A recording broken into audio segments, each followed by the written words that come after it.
Ladies and gentlemen, welcome to the Musician's Mentor Podcast. I'm your host, Travis Mark, and today is our last episode for 2024. It's Christmas time. Before I get started on my guest today, I'd like to wish you all a very Merry Christmas. Thank you for the support this year, and I look forward to creating more great content and interviews for you next year. Today, I speak with legendary South African musician Steve Newman. If you grew up in South Africa, like I did, chances are you would have heard of him. Even if you didn't, his band Tananas did very, very well internationally, and we talk about that during the course of this interview. I thought this would be a cool interview to do because a few months back, while listening to my friend Adam's podcast, the name Tananas came up. And I thought to myself, wow, I haven't heard Tananas in years. I should dig out the old records and give them a listen. And when I did, I was kind of blown away by just how good they were. I mean, I always knew they were good, but I guess, life gets in the way and sometimes you don't listen to certain records for a long time and you forget. So I reached out to Steve and I was like, hey, Steve, can we do this interview? He said yes, was super gracious with his time. And so we did the interview, which we're going to jump into at any minute now. But before we do, please let me remind you to please leave us a rating, review, like, follow, or share. It's extremely helpful. Additionally, don't forget to check out our partnership with the lovely folks over at Soundbrenner. The link is in our show notes. And for those interested in learning more about the podcast that I heard talk about Tananas in the first place, the podcast is called Quartetm. But for now, ladies and gentlemen, the one and only Mr. Steve Newman. Alrighty, here we go. Steve Newman, legendary South African guitarist from so many projects, the Aquarian Quartet, Tananas. You've done several projects with Tony Cox. You've just been around for decades. I thought it would be a wonderful conversation, and I'm so happy to have you on the Musician's Mentor Podcast. Thank you for your time. What I do with every single guest, even though it's a little bit strange, is I ask, would you mind giving us a brief introduction as to who Steve Newman is so that our listeners get a better idea as to where you're coming from during the course of this interview? So I'm Steve Newman. I play acoustic guitar. I didn't always play acoustic guitar. I started off playing in bands. Rock and roll and jazzy stuff and dance music in the early days until I actually had to babysit a friend's guitar, which was a Spanish make, and that changed everything for me. I then took that acoustic music off ramp and left behind the rock and the pop and whatever else. And nowadays, for a while, I've been into world music because, it's not all about American and British music. It's the world. So you've got Brazil, you've got Cuba, you've got the Canary Islands, you've got Cabo Verde, you've got all of Africa, you've got India, you've got Spain, Japan, and there's so many other cultures with their music and their food to explore, and I found this quite exciting. So I'm world influenced rather than just American and Brit influenced. That totally comes through in your playing. I've always found that quite fascinating when I listen to your records. Was that a scary thing for you to embrace at a time when everybody was kind of following certain British or American trends? No, it was an exciting exploration, if you like, and I in the beginning when I got into playing acoustic guitar, I didn't really know how to go about it. I just just played. I played with one thumb and one finger on the right hand. And there was a mechanic in our neighborhood who was into classical guitar.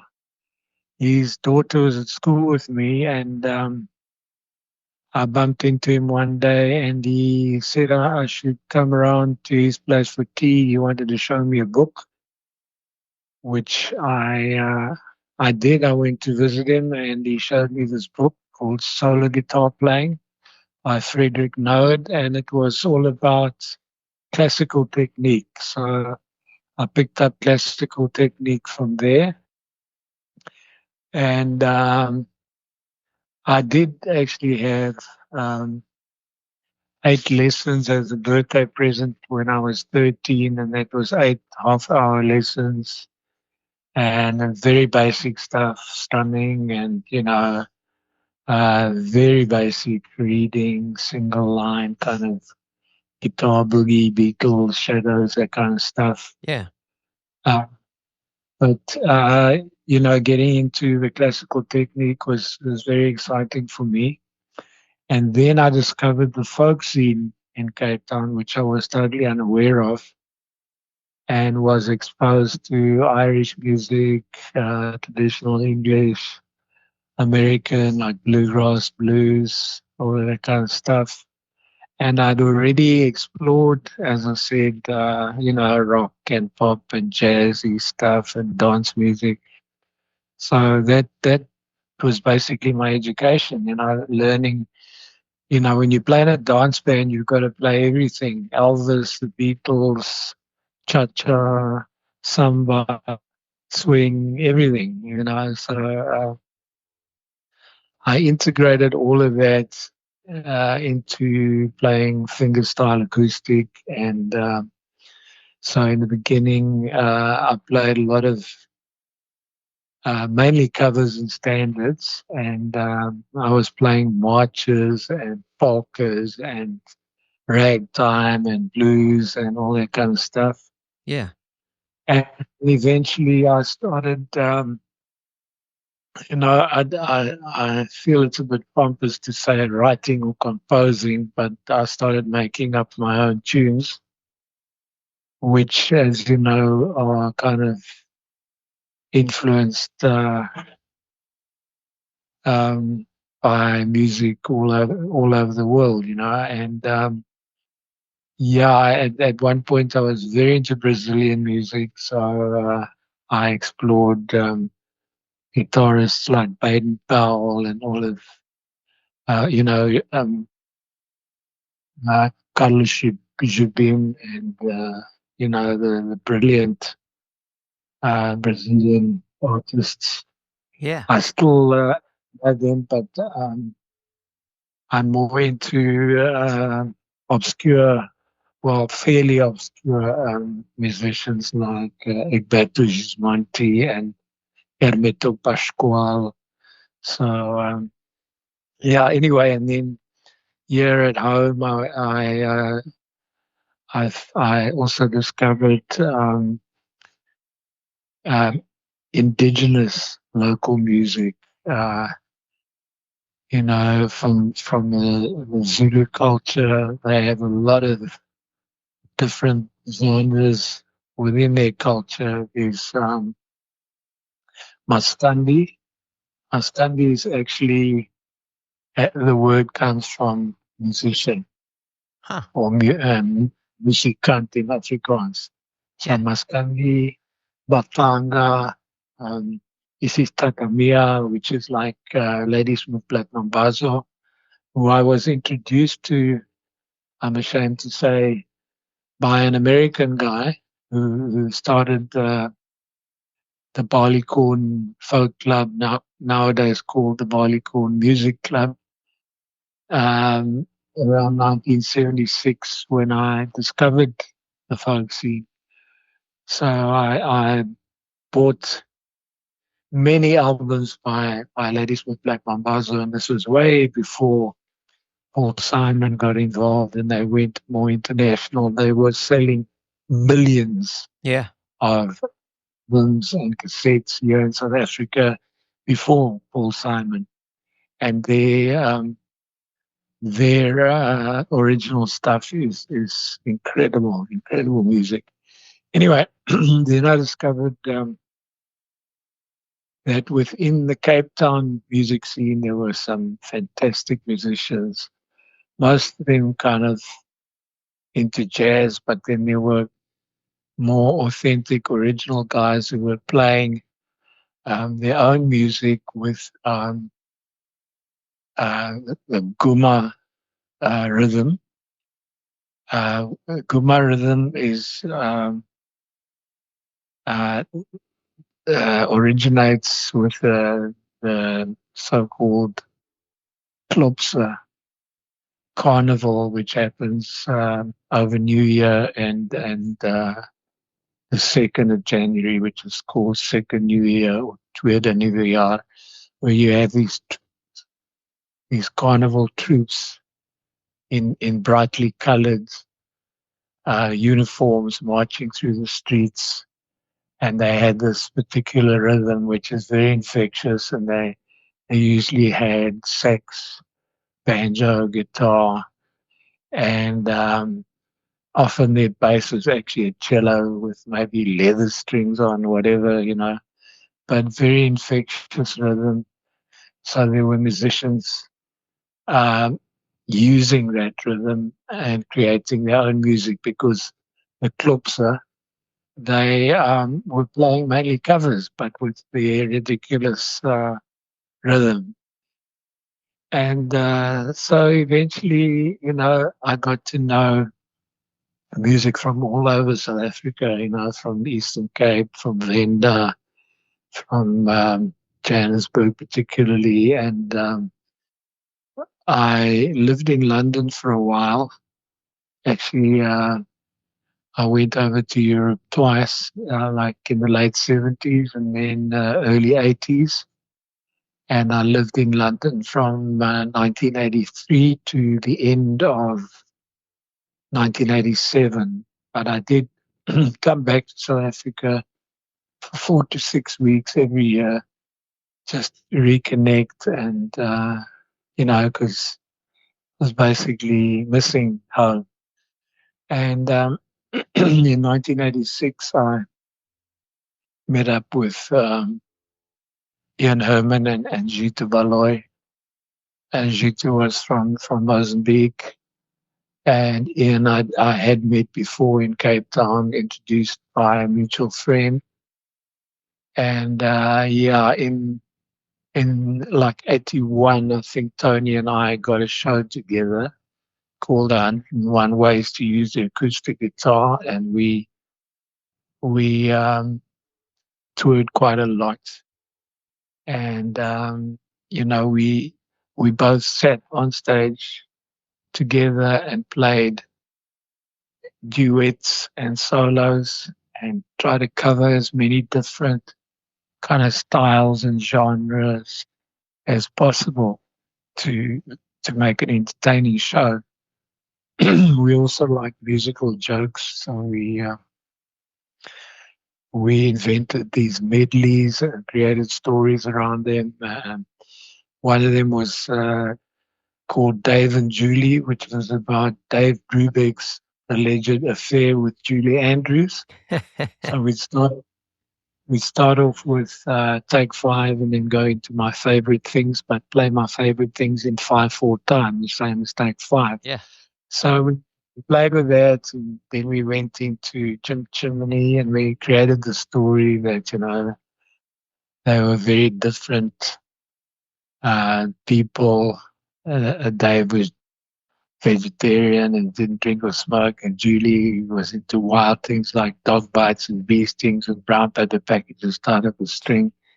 You create an entertaining story for the audience to relate to, and that show took off, and we toured until I went to the UK in '83. Tony came over for a while, but he didn't stay very long. So when I got back in '86, I landed in Johannesburg and on a Friday morning, and that evening I went to this pub in Johannesburg called Jamison's, and they had all like local original bands playing there. And I saw this band headed by Simba Mori, who was actually from Kenya, and he had Gito Baloi on bass. So he got my attention. And when he came off stage during a break, he walked past me, and I usually don't approach other musicians and say, "Hey, we've got to get together and jam." But that's exactly what I did when he passed me. And as it happened, he was also, along with Ian Herman, the kind of rhythm section at Shifty Records. Shifty Records was this independent record company who was taking on all these local original acts. And so we used to go to the Shifty house where their studio was, and just fool around, play around. And then we started playing together, and we used to play at Jameson on a Thursday night, and then drive all the way down to Durban and play there for Friday, Saturday, Sunday, drive back to Joburg, that kind of thing. That went on for 6 weeks. And of course, I went back to London, and while I was in England, I was lucky enough to get onto a lot of festivals like Glastonbury and uh, WOMAD and Sidmouth, Towersey, Bromyard, a lot of really nice festivals. Anyway, so when I went back to South Africa and I left London, I went back to South Africa end of '87. Then I got together with Ian and Gito again. And at that time, we didn't even have the name Tananas yet. And we started gigging, and then, like, obviously, you've got to get around the country. So we started playing in Cape Town and Durban, mainly just those three centers, and Pretoria. And eventually, we recorded with Shifty in 1988. Yeah, and that album was quite a big. It got a lot of exposure on radio for some reason. Some of the DJs really liked it, and we even charted with a couple of the tracks. And it was all very surprising because we weren't really playing, the usual kind of pop stuff. Yeah. But yeah, we were lucky enough to get a lot of exposure and started winning awards for albums. After the first album, we recorded every 2 years, but we left Shifty. There were some disagreements about our second album, which we started recording, and so we decided to go with Gallo, who are one of the biggest companies, South African record companies, and recorded our second album, which is called Spiral. The first one with Shifty was just called Tananas. Yeah, self-titled. Yeah, and then Spiral was recorded with Gallo as well as Time, Orchestra Mundu, which added Terence Carr on violin and Deepak Ram on bansuri, which is an Indian bamboo flute, and he played tabla as well and did some vocals. Then we did an album called Unamuna Kwa, which was a kind of we called that project Tananas Wide Ensemble, and we included A lot of other musicians. There were two violin players, one straight classical, and then one Zulu violin player called Noise Kanyile. We had a couple of sax players, Robbie Jansen, who's now, he's not around anymore, but he's one of the best sax players. I'm not really a big sax fan. It's a loud instrument and often not very well played, but Robbie was exceptional on sax and flute. Um, and Kaya Mahlangu, who played with an amazing band called Sakile.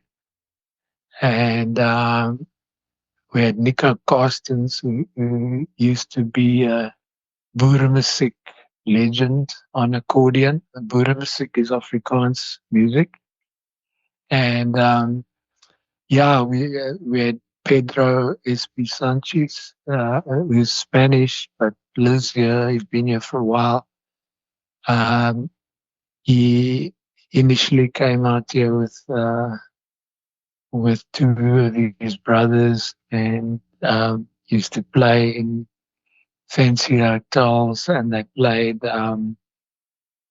South American um, kind of folk music like Bolivian and Peruvian, and all these like El Condor Pasa kind of tunes with all those instruments, including the pan flutes and the straight flutes and the various guitar type instruments like charango and of course guitar and then cuatro and requinta. And then he got into African music and he learned mbira, which is like a thumb piano from Zimbabwe, and uh, what is it called now? It's just basically like a piece of PVC pipe that you cut in a particular way and use as a flute. They used to use stalks from pawpaw leaves originally. Anyway, he's a fantastic musician, and he obviously plays guitar and sings in African languages. He sings Portuguese, Spanish. Amazing guy. Anyway, he was on the album as well. And that was our last album with Gallo. And then we did two more with Sony. That was Seed and Alive in Joburg. And that was it for Tananas. Ian went overseas. We still played whenever he came over. And then, of course, in 2004, Gito got shot in Joburg when he was dropping off some friends in a very dodgy part of town. Two guys came up to his car, popped him through the window, took his cell phone and his wallet, and all his gear was in the car, but they just walked off. And so that was really tragic. But Ian and I played some gigs with other bass players whenever he came over. But he hasn't been over this way for a while. And then, I still had all my other projects like with Tony. And then I also started playing with Greg Georgiadis, who was part of the Aquarian Quartet as well, and a tabla player called Ashish Joshi, who is at the moment in Cape Town with me. And the three of us together were called In the Clouds. We put out an album. And then I got involved with, and this is all kind of by chance, as things happen on the journey of a musician. You meet other musicians, and then something happens, and you get together. Anyway, I met this lady, Lou Lamini, in a studio, and she was recording there, and we were also recording there. But we started chatting, and she played a few of the songs, and I heard some of the recorded stuff. And the next thing, we did an album, and it included um, her herself, Lou Lamini, and a male vocalist called Amon Buto, and Greg Georgiades on oud, Ashish Joshi on tabla, Godfrey and Tina on African percussion, and of course me on guitar. So it was quite a big band, and we never really got to tour because of logistics. With a lot of us like that, it would be costly to tour. You'd have so many more accommodations to look out for, and flights, or whatever travel. And so we did a few gigs in Joburg, and we did some in KZN, which is KwaZulu Natal, and but we did the KZN gigs with a pared down version of Ganelanga, which was what the band was called. Jiganelanga means turn with the sun, and it's also the name for a sunflower. Hmm. So we had a sunflower on the album cover. That's cool. Anyway, it was a very nice project, but it didn't go anywhere. Like a lot of these projects don't actually take off. Like the Aquarian Quartet, we took off, but in a very small way. It was this Grahamstown National Arts Theatre, and we did some gigs in Joburg, Cape Town, Durban, um, Eastern Cape, and so on. The Aquarian Quartet was Tony Cox and I. We were the January team because Tony's birthday is on the 24th of January. I'm on the 25th. And Greg Georgiades and Sue Kitchen. Sue Kitchen's on the 14th of February, Valentine's Day. And Greg is on the 15th. So we had the January team and the February team. And it was fun because we did, we played as a quartet, but we also had solos in between. So each of the Aquarians did solo pieces in between when we did shows. And I did, a few solo albums. Our first one was called Your Mother's Very Worried About You. And that was recorded in 1979. And that was independent. So, I just made up a name for the record label. I called it Melon Music. And I had 1,000 pressed against advice I got from David Marks, who was a sound engineer and also a singer-songwriter. When I spoke to him about it, he said, "Don't press too many, otherwise you'll be giving them away as Christmas presents for the rest of your life," which didn't happen that way at all. I sold them all, and when I tried to get more pressed by the record company who did that, they told me they moved office and lost my artwork, my master, and that was it. So then from there I went to Mounted Music, which was a Cape Town-based small record company who had people like David Kramer, Jonathan Butler, Pacific Express, Leslie Ray Dowling, those kind of artists. And I did one album with them, and then Tony and I did a live recording with them, and it was called One Ways to Use the Acoustic Guitar. And then after that, Tony and I decided, bugger the record company, so we just started making cassette albums, Yeah. uh, from home. Tony had a little 4-track machine, so he could record like that. And we did some live recordings as well, which became cassette albums.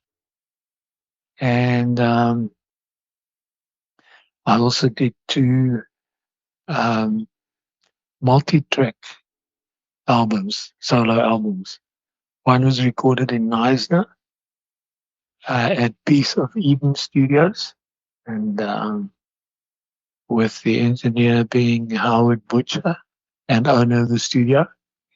And yeah, it was a lot of fun because I played all the instruments, guitars and bass and percussion. And there was also a koto in the studio and a monochord, which is like the monochord and the koto were basically the same instrument. You turned it upside down and it was a koto. But the monochord thing was just it's just basically a rectangular shaped box with 21 strings all tuned to one note. That's why it's called a monochord, and it was invented by a German Namibian called Arthur Fischer. And it's used usually for healing, not for performing music or anything like that. But it was a very interesting thing to use in uh, in different tunes. And then, of course, the koto is a Japanese instrument, also string, and you could bend the notes behind the bridges. And yeah, that was also interesting. And then I played a bit of bass and uh, yeah, whatever toys were available in the studio, really. That was a lot of fun. And I did another one like that in Johannesburg at a friend's studio. He was called Greg Blanchard, so he was the engineer. And similarly, I did all the instruments myself. And yeah, so presently, well, I've been touring with another tabla player called Nish Pillay, but he's out of action at the moment. So I'm playing with Ashish Joshi, who I played with also just as a duo. We got an award at Grahamstown Festival a few years ago when we played there. So I enjoy playing with tabla players or other percussionists. And then I've also got a trio similar to Tananas, the bass player and a drummer. The bass player is totally ridiculous. He's fantastic, Peter Ndlala. And the drummer is Carlo Fabe. Very unusual drummer, very good drummer. So when we're all available at the same time, we do shows mainly in Cape Town because we often can't get around the country because of um, individually being busy with other things. Yeah, just the general logistics, right? People don't understand how tough the logistic parts of people's personal lives, away from the the financial side of touring, that plays a huge part. Yeah. So, Steve, I want to kind of just ask you, sort of just go back a little bit here. I mean, just by hearing you talk and just from listening to your records, it's so obvious that you're a very well versed musician. But so you mentioned that you had like 8 guitar lessons. That's amazing. That's cool. Was there a definitive point where you decided that music was going to be your career. Yeah, I don't really see it as a career. I see it as my life. But yes, I did at one point, I had a few day jobs. I worked for the provincial administration, and that lasted as a clerk, and that lasted 6 months. And, you know, my mom was very concerned about me just playing music. She always felt I had to have a proper job. So I was earning actually from dance bands. I was earning more than my monthly salaries on a weekend. So I was actually okay. But of course, your mom's worried and all of that. So I then joined Barclays Bank, and it also lasted about 6 months. And then, yeah, was still playing all the time on weekends, for dance bands and that. And then I got this idea that I wanted to study psychology because I bought all these hippie psychology books, Arthur Janoff and R.D. Lang and all of that. And I was very inspired by them because they were not your normal kind of psychologists, psychiatrists. They were very different. R.D. Lang didn't use drugs. He didn't diagnose. He was very, very different. And I was very inspired by that. So I took a job for a while at a mental institution, and I worked there as a kind of student psychiatric nurse. But um, eventually I saw how it works in a mental institution, and I just, it didn't match up with what I believed about psychology. And I thought, no, this is not for me. I want to do music. That's, as you say, the turning point Yeah. where um, you know, um, I became a full-time musician. So that was around 1976. I played my last gig with a band in that year. Uh, we did a 3-month stint at a venue, and like six nights a week.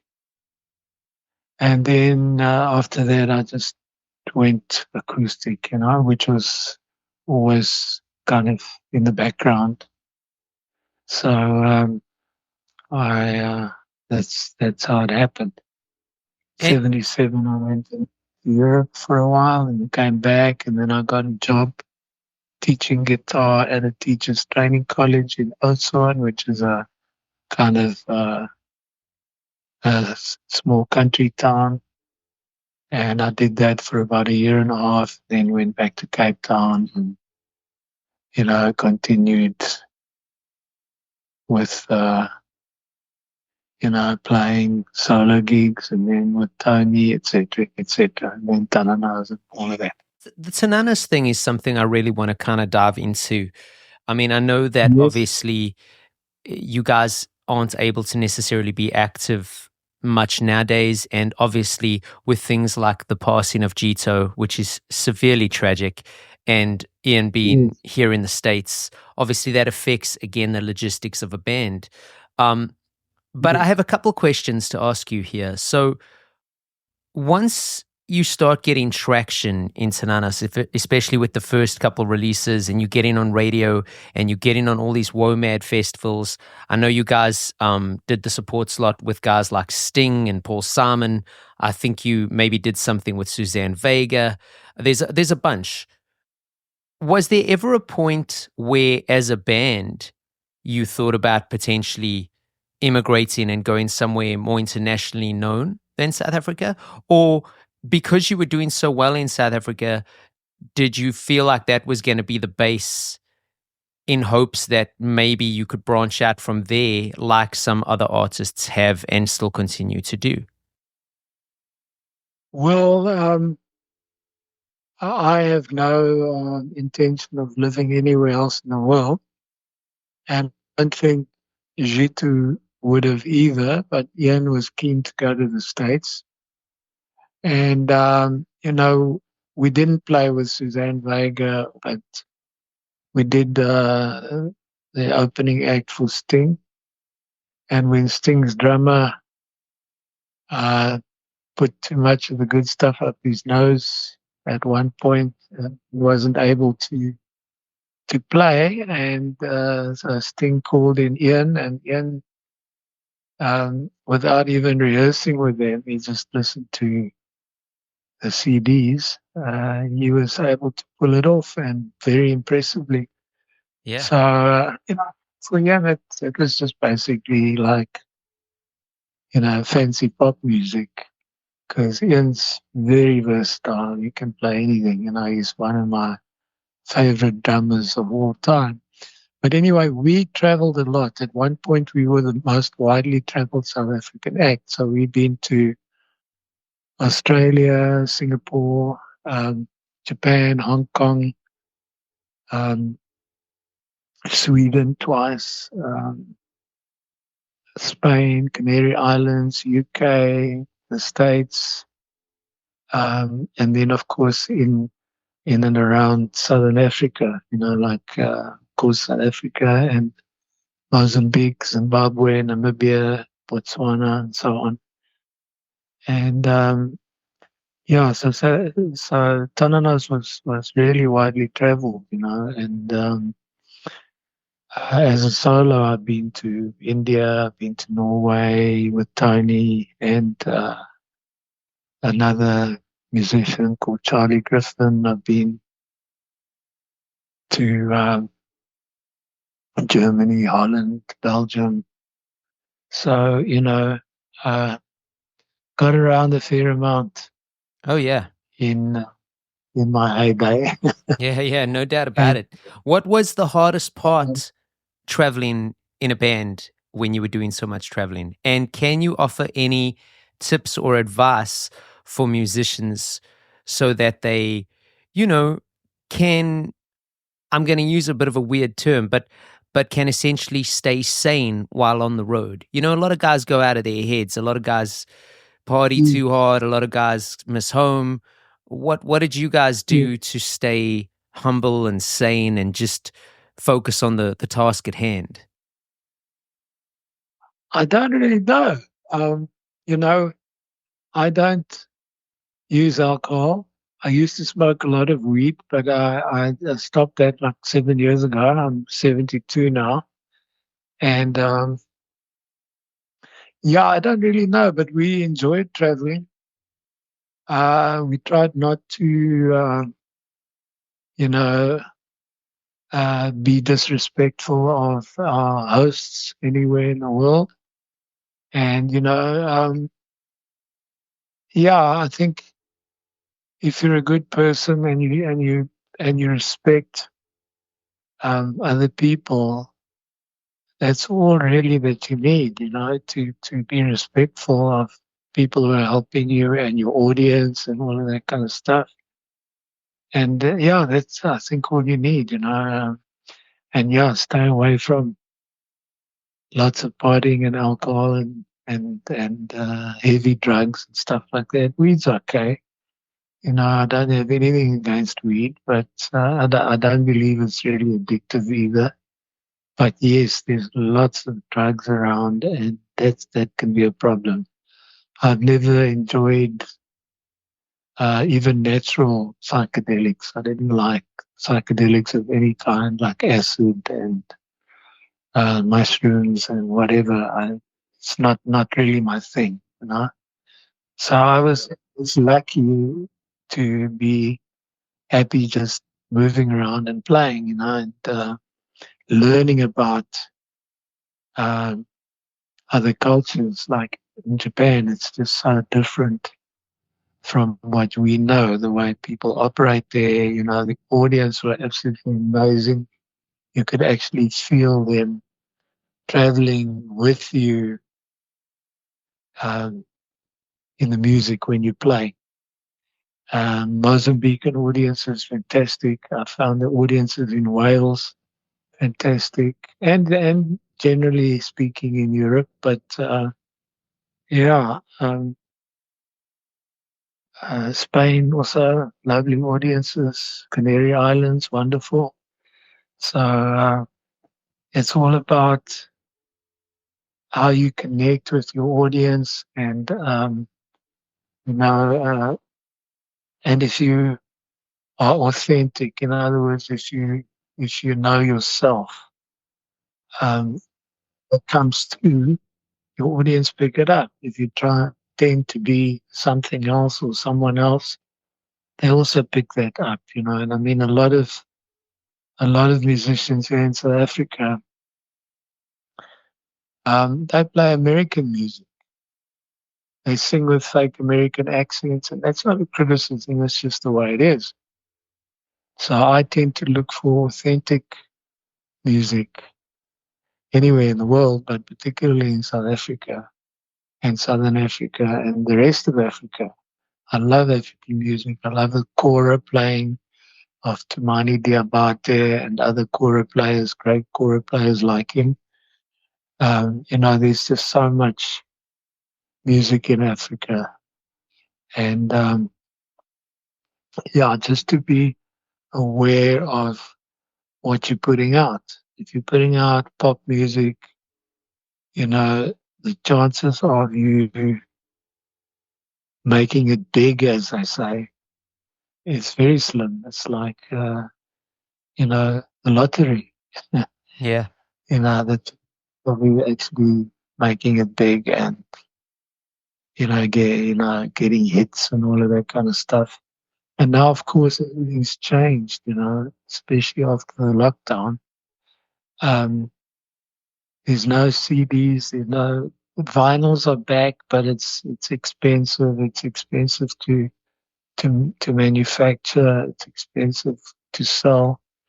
Um, so it's tricky. But now you can actually get flash drives, like credit card size, UBS, what USB or USB, whatever. yeah. Yeah, and you could use that um, instead of CDs, because not many people have CD players anymore. Yeah, So actually, I'm sorry. yeah, one could do that to have some kind of merchandise, but everything's changed. Spotify and iTunes are thieves, basically. They pay musicians insultingly low rates. So don't get involved with Spotify and iTunes is my advice.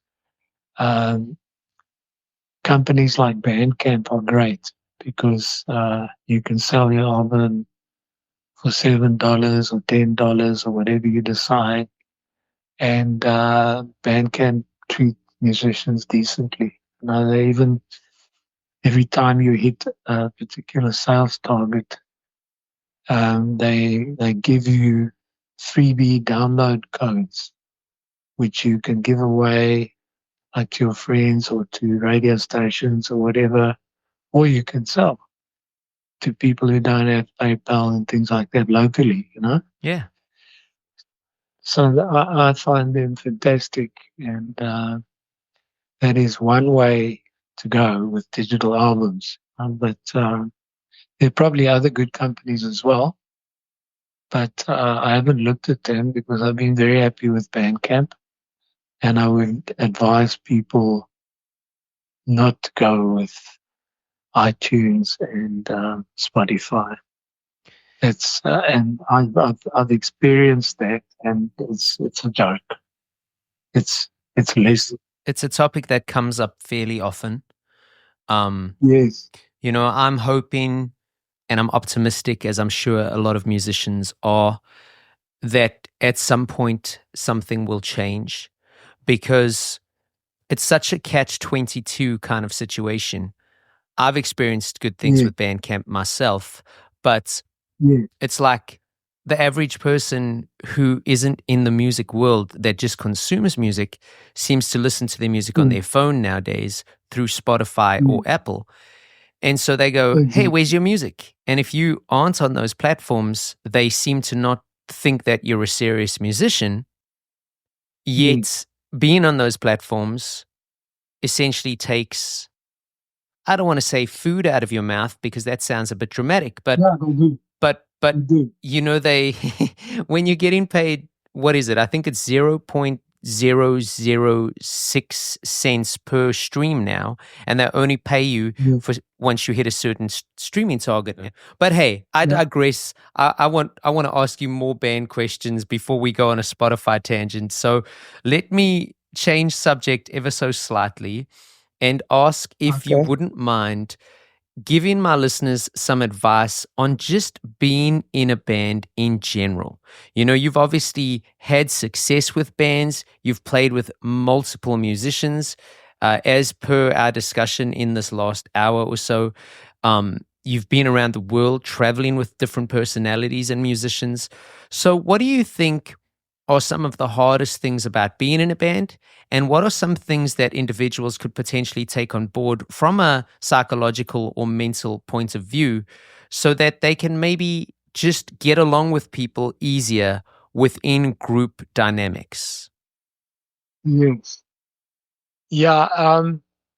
I have to just say that I've been obsessed with yoga since high school.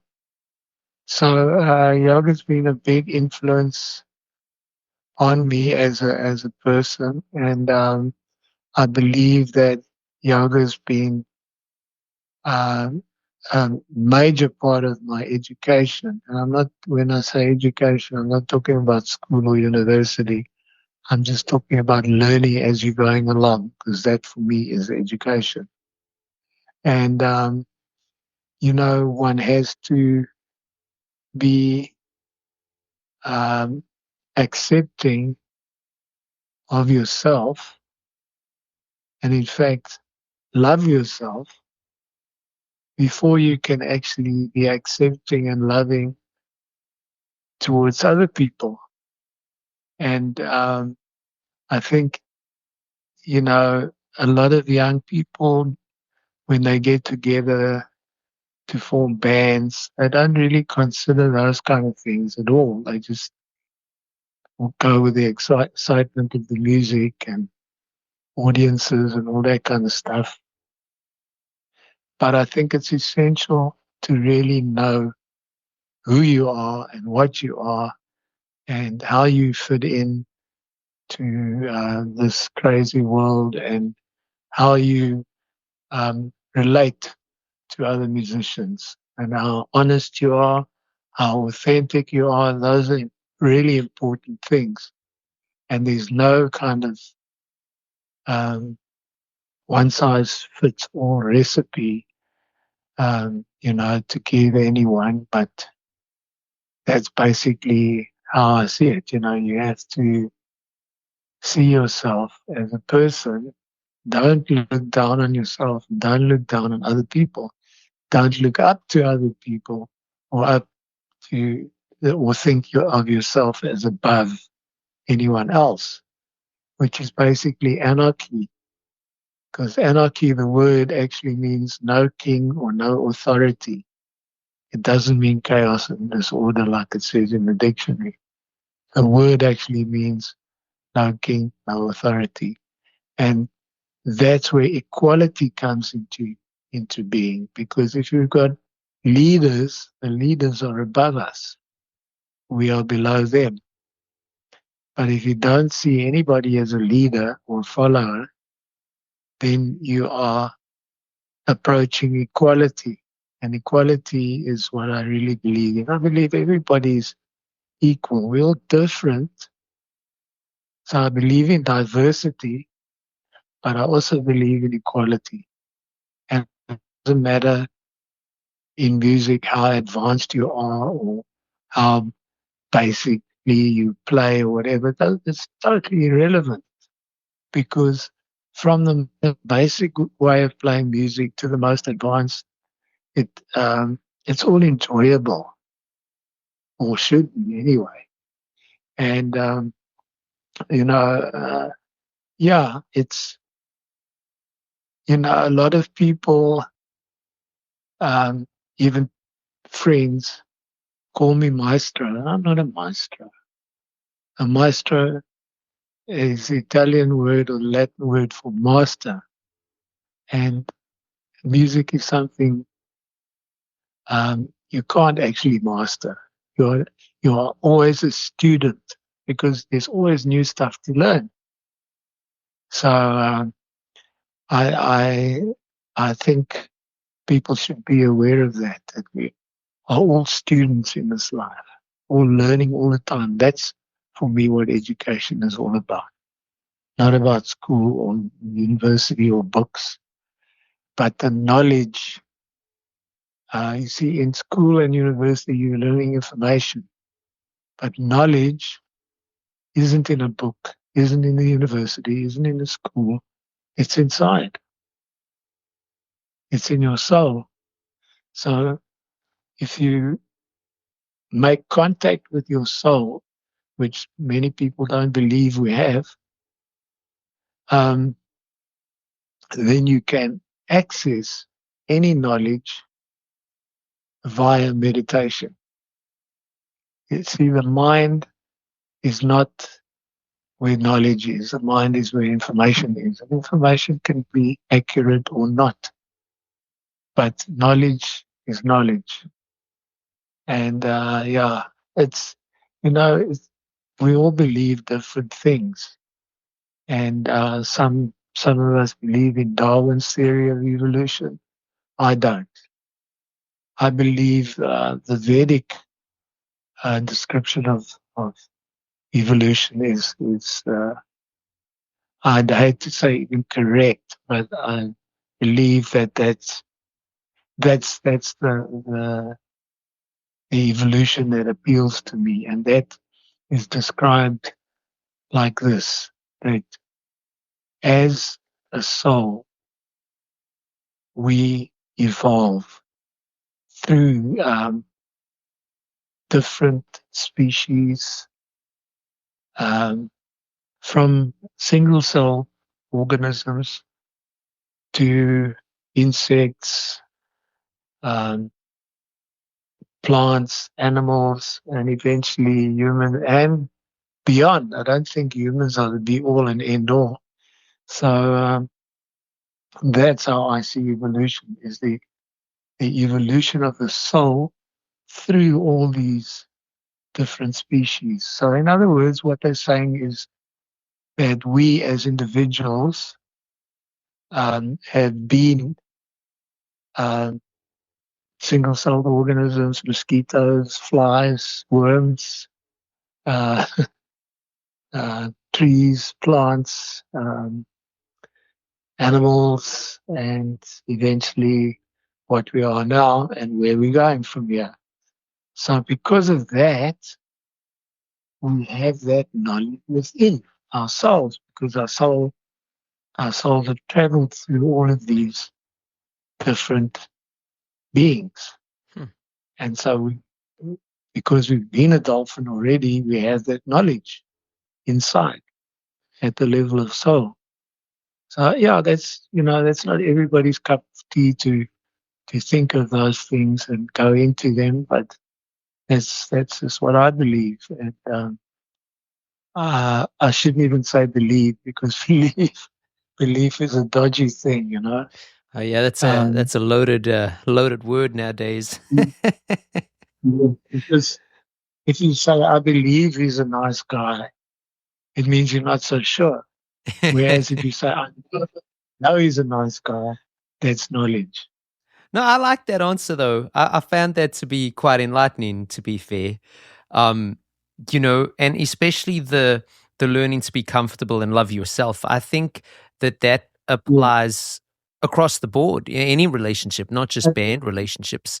I mean, you see it all the time. Yes. These But people that seem to ooze confidence and be so into themselves, for lack of a better phrase, yet they Yes. can't seem to stay friends with people or partners with people or whatever the case may be. And you kind of like, you know, a lot of them, and I'm stereotyping here, but a lot of them will often go, oh, you know, I'm gonna put this in a slight story kind of scenario here. I've got a couple friends who, you know, seem to have a different partner every time you see them.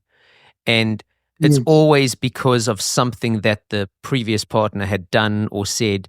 And it's like, you know, Yes. maybe, but at a point, I think some people should look at themselves and just, you know, Yes. realize that Absolutely. kind of we can continue to work on ourselves. And I mean, the fact that you're in your 70s and still so open-minded with some of this stuff, it's pretty inspiring because people tend to reach a certain age and be so set in their ways. It fascinates Yes. me. It fascinates me, and it's actually quite interesting because gauging certain things that I've picked up during this conversation, and then kind of thinking about the music you play, or that I've at least heard, it kind of connects this unseen sort of line that you kind of, it starts to make sense why some of the playing comes through as so free and just open to me. I know that that seems possibly a little bit arty farty. I don't mean for it to, but it's really nice. So thank you, Steve. Um, Lovely. all right, listen, I know that we've gone over. And I'm going to respect your time, but I would like to, if you're okay with it, just ask you two last questions. Um, Okay. the first one is, what do you think has been the hardest part about doing music as either a career or just having it as part of your journey pretty much your entire life? Yeah. Look, I don't really think of things as being hard or easy.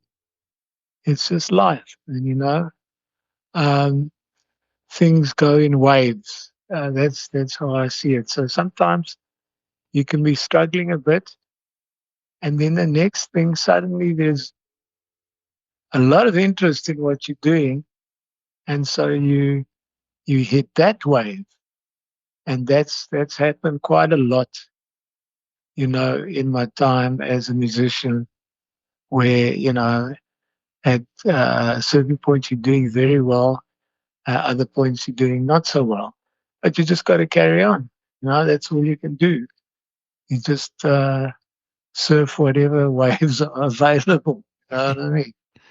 Yeah. So, so yeah, so it's happened so many times that I just basically ignore it and just carry on. What else can I do? Yeah. And Steve, I know that, again, this is possibly a little bit of a loaded question, but with all of your experience, and you've got a wealth of experience, what do you think could either be a good piece of advice for up and coming musicians or musicians on their own journeys to kind of hear?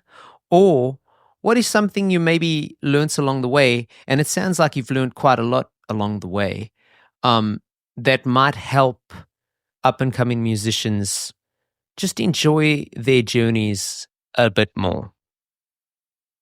Yes, well, I think to explore all kinds of music, not just the genre that you're involved in, but to actively look at what's happening in Cuba, what's happening in Brazil, what's happening in Peru, what's happening in the States, Canada, what's happening in the UK on the folk scene. It's just, it's amazing, you know, in the UK, the folk scene, and which basically turned into the world music scene.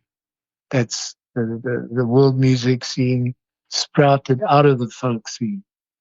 And, you know, just explore all kinds of music. Like, surely all musicians are aware of all the different kinds of food you get from different cultures. There's Greek food, Italian food, Indian food, African food. There's food from all over the world.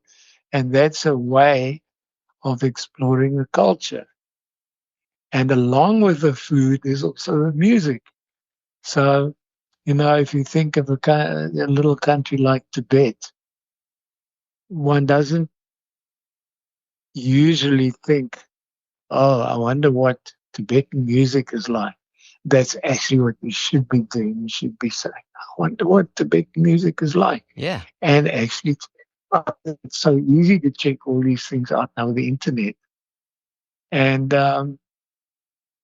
yeah, that's what I would suggest, is to explore everything, because then also you get inspired. You don't have to copy um, musicians or cultures, but you can be inspired by that flavor or that taste, and that will increase your palette, your musical palette, so that you can paint not just with the primary colors, but with any color that's available, so to speak. So I think I think that's essential. Really, is to see what's going on all over the world, what's going on um, in Africa, the different African countries, different music. North Africa is almost there's a lot of kind of Middle Eastern influence. The Middle Eastern music is fantastic. You know, yeah. So there's just so much to look at and listen to, and that for me personally is very exciting. And I believe that anyone who explores, more, will find that excitement, that fascination, and it's yeah. I think I think that's very important. I have to agree. And beautiful answer. Steve, thank you so much for your time today. If listeners were interested in going to get an introduction into Steve Newman, the musician, and could only choose one recording of yours to go and listen to introduce themselves, what would you recommend? That's tricky. Yeah, Uh, especially for you. You've been on so much. that's tricky, but I mean, it's good to go to Bandcamp and check out and listen to various things. I might just say Tananas. I might say Flavor, which is one of the multi-track solo albums I did. I might say a purely solo guitar album. One of them called Steve Newman. Um, you know, but there's also the other projects, like Tony and I, and Jiganilanga, and In the Clouds, etc., etc. It's all there on Bandcamp, and people don't have to buy; they can just listen as well. Yeah. So, yeah, I'm very pro Bandcamp, as you can hear. No, I So think I I think would, it's a good platform. yeah, so I would suggest that if anyone wants to listen to what I do and what I have done, that's the place to go. I will be recording more. I've got loads of new tunes, especially from the lockdown onwards, and I'm planning to record a solo album, and possibly one with a tabla player, Nish Pillai. But yeah, it's wide open basically, and I like to keep it that way because I might just meet um, new friends or meet up with old friends and get involved in other projects, Amazing. and that's just how things happen on your path. Yeah. Well, Steve, I can't thank you enough for your time. Once again, I appreciate your time and thank you for the years of inspiration and motivation. Keep doing your thing. I will put all of your music links in the show notes. But until next time, keep rocking, my brother. Cool. Thanks so much, bro. And yeah, I'm also on Patreon. You can just um, let people know that as well. Most definitely will. Yeah. Okay. Thank you so much. I Thank really you. enjoyed that. Take care and lots of love. You too. Stay in touch, man. Alrighty. Steve Newman, everybody. I want to thank Steve for his time, and as usual, I want to thank each and every one of you for your time. Thank you once again for the support this year. I truly appreciate it. My name is Travis Mark. You can find out more about myself or the Musicians Mentor podcast / website at musicians-mentor.com. I'm always around to answer any questions you may have in regards to music or your band or just pursuing a music career in general. I've got some really cool guests already lined up for 2025, so I can't wait to share those with you. Please, as I mentioned before, leave us a follow, a share, a like, a review, or a rating. It's extremely helpful. But for now, go and enjoy some time off. I'm going to go rest this cold that I have. Merry Christmas, everybody. Peace.